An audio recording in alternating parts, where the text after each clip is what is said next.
Немецкие слова schicken и senden оба означают посылать, но в чем все-таки разница? Итак, jemandem etwas schicken используется скорее в повседневной, неформальной речи, когда отправляют не только предметы, но и людей, что важно.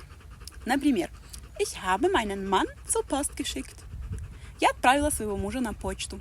Или schicke das Paket per Post. Отправь посылку по почте.